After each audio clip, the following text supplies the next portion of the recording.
Good evening. Welcome to South Asia Newsline. I am Uzma Jafri. Here are the top stories we are tracking for you on Friday, the 13th of September. Boat accident kills at least 11 in central India.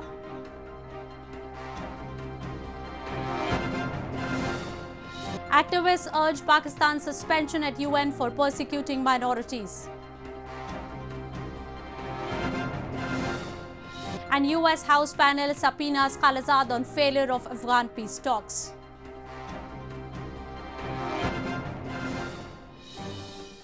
And now for all the details. At least 11 people were killed after a boat capsized in a lake in India's central Bhopal city during the celebrations of a Hindu festival on Friday. Search operations were underway till the latest reports came in. At least 11 people were killed after a boat capsized in a lake in India's central Bhopal city on Friday. The accident took place when the devotees went in the lake to immerse the idol of Hindu elephant-headed god Ganesha, also called as Ganpati Visarjan, when the boat overturned and sank. The rescue teams were able to save 5 of the 16 people who were on board. 16 लोग थे और 16 में से 5 को rescue किया गया और 11 की बॉडी आ गई अभी और सर्च ऑपरेशन अभी जारी है. Meanwhile, Madhya Pradesh Chief Minister Kamal Nath has announced nearly $16,000 compensation to the kin of those killed. The State Disaster Emergency Response Force was still carrying out a search operation to locate those missing. A high-level Indian delegation met UN High Commissioner for Human Rights in Geneva and briefed her about the current situation in Jammu and Kashmir. India's concerns on the threats posed by cross-border terrorism emanating from Pakistan were also conveyed during the meeting.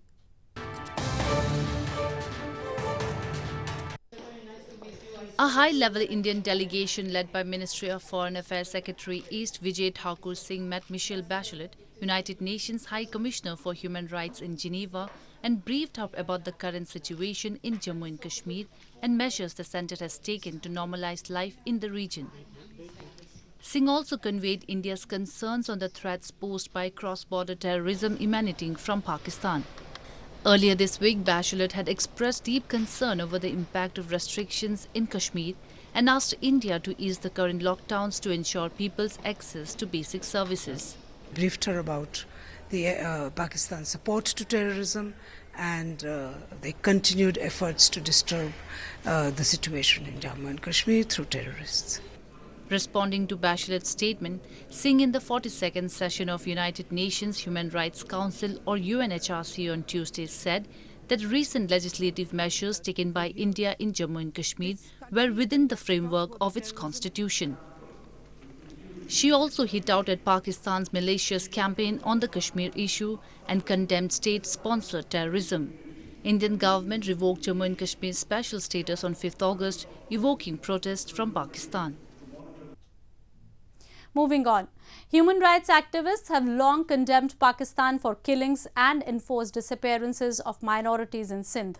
World Sindhi Congress on Thursday urged the UN Human Rights Council to suspend Islamabad's membership until all the abducted people are freed and persecution of religious minorities ends. Condemning Pakistan for killings and enforced disappearances of minorities in Sindh, World Sindhi Congress on Thursday urged the UN Human Rights Council to suspend Islamabad's membership until all the abducted people are freed and persecution of religious minorities ends. During an event on the sidelines of the 42nd UNHRC session in Geneva, activists criticized Pakistan over violations of human rights of people belonging to religious and ethnic minorities, including Sindhis. So they are following multiple strategies.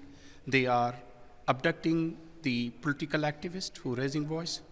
They are coercing the minorities, forcing them to leave.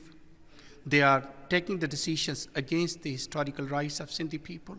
They are creating social conflicts and civil conflicts in Sindhi society.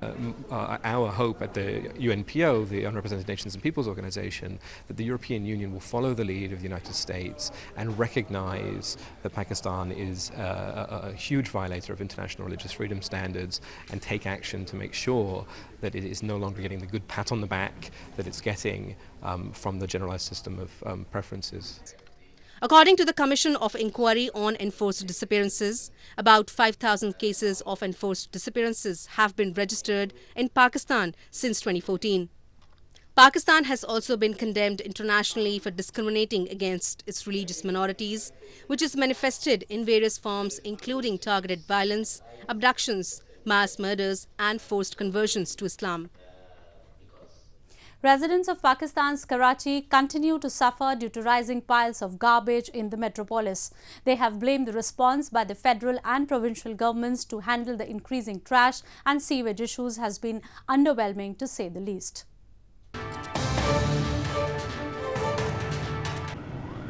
Residents of Pakistan's Karachi city have expressed concerns over rising piles of garbage in the country's largest city.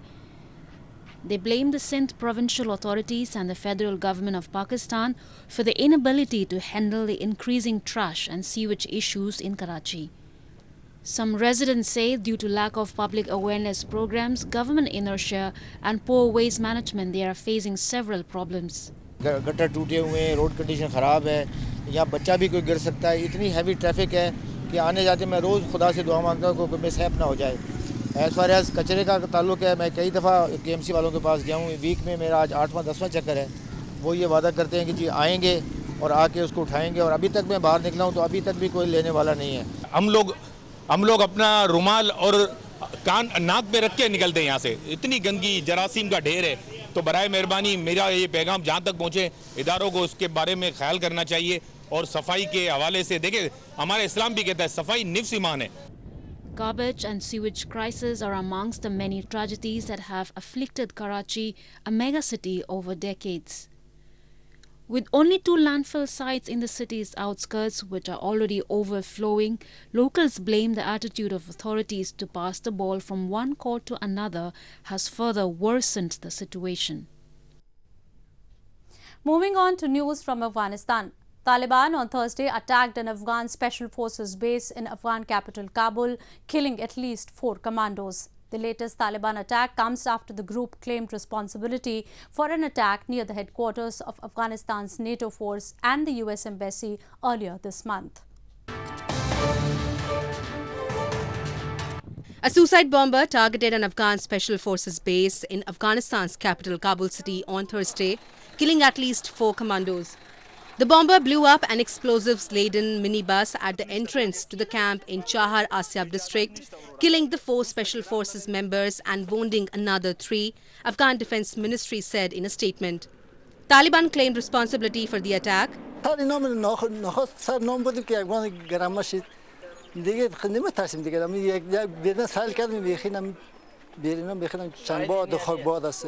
The latest Taliban attack comes after the group claimed responsibility of an attack near the headquarters of Afghanistan's NATO force and the US Embassy in Kabul earlier this month. The attack then killed 12 people, including 1 US soldier. Foreign Affairs Committee of the U.S. House of Representatives on Thursday issued a subpoena to the Trump administration's special envoy Zalmay Khalilzad over the failure of the U.S. Taliban peace talks. The subpoena demands Khalilzad to appear before the committee on September 19.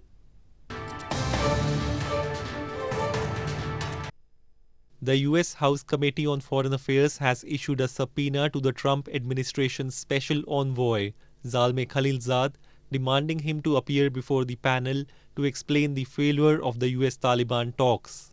Chairman of the committee, Elliot L. Engel, in a statement on Thursday said they have not been able to get answers on the Afghanistan peace plan since 4 months, and that now President Donald Trump has said the plan is dead.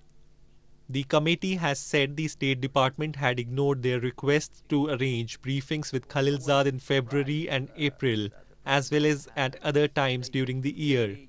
Khalilzad held 9 rounds of talks with the Taliban in Doha and UAE in nearly 1 year. He has briefed the US lawmakers on the talks only once.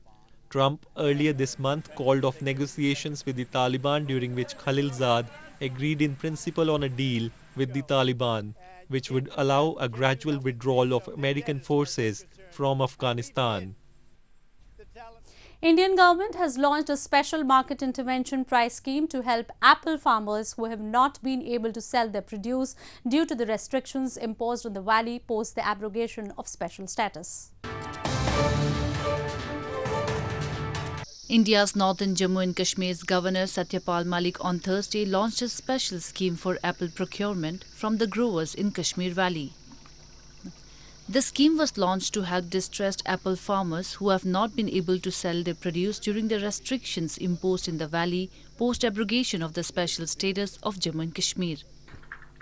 This special market intervention price scheme will procure 1.2 million metric tons of apple and committing almost $800 million to support the livelihood of Kashmir farmers in the process.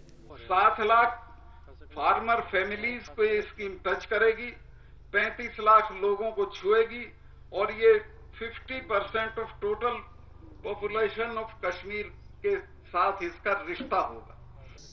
Kashmir produces 75% of the total apple crop in the country at 20 lakh metric tons and 500,000 families depend on apple for jobs. मुझे लगता है जो सरकार ने कदम उठाया है मतलब इस हवाले से तो इसमें मुझे लगता है फ्रूट ग्रोवर्स के लिए बहुत फ़ायदा ही होगा क्योंकि ये फ़ायदेमंद कदम है.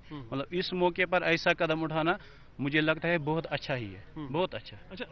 The August 5 decision of the government to revoke Jammu and Kashmir's special status resulted in restrictions which also affected traders' ability to tie up with wholesale buyers outside and line up with transport companies.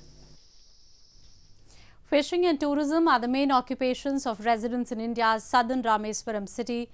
Fishermen who venture into the seas in search of livelihood are now exploring additional income opportunities with the conch shells left behind by mollusks that are often caught in the fishing nets.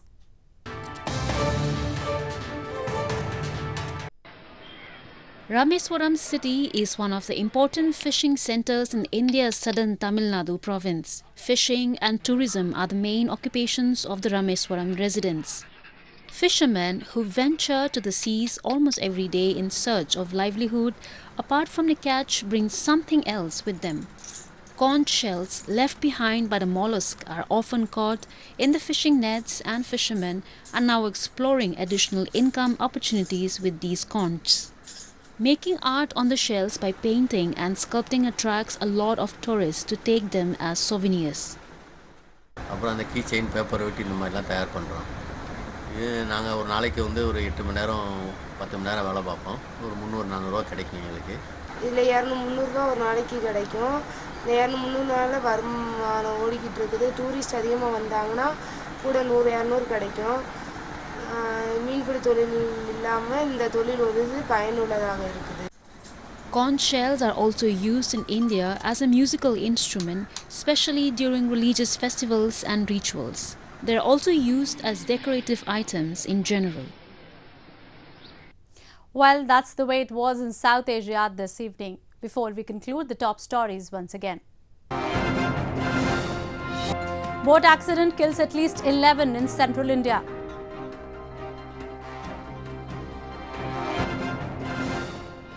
Activists urge Pakistan's suspension at UN for persecuting minorities. And US House panel subpoenas Khalilzad on failure of Afghan peace talks.